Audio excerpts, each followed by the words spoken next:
Hey everybody, welcome back to Sammy Joe Did You Know?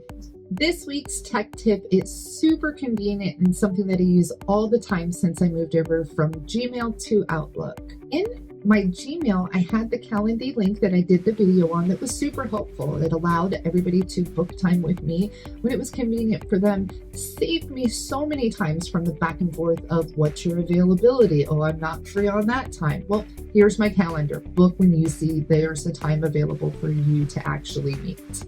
Super easy to do. I'm going to show you how to do this on the Outlook web app now, and then I can do another one on the desktop version later. You're going to go to your Outlook calendar. Super easy. You're going on the left-hand side under Add Calendar. You're going to go to My Booking page. I've already set one of these up that I use all of the time, so I can't and won't see the Create Booking, Personal Booking page here.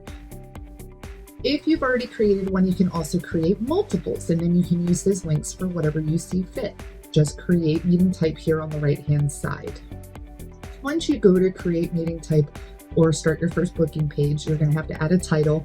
Mine says Let's Talk just because I want it to be friendly in nature, but you can have yours be whatever you want it to be. Or, hey, this meeting is specifically designed for this type of conversation, have the title match it. You can then pick a category of whatever color you want that meeting to come through as so that you know what it was booked as. And then the location, I always just click Teams. You can pick the duration of time for the meeting, whether it be 15 minutes, an hour, or a custom time. And then right now is what's important. I like to make mine public so that people can actually see the calendar.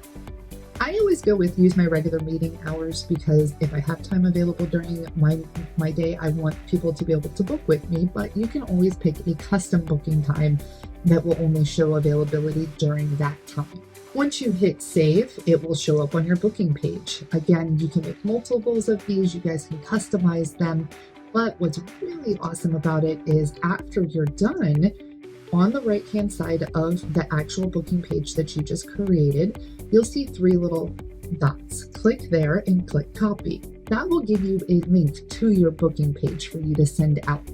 You don't have to save it forever. You can always come back here and you can recopy it if needed. I like to put mine on my signature page.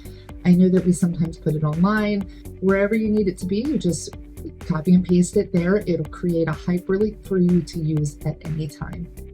As always, like and subscribe below. I'll see you guys next week for more Sammy Joe Did You Know?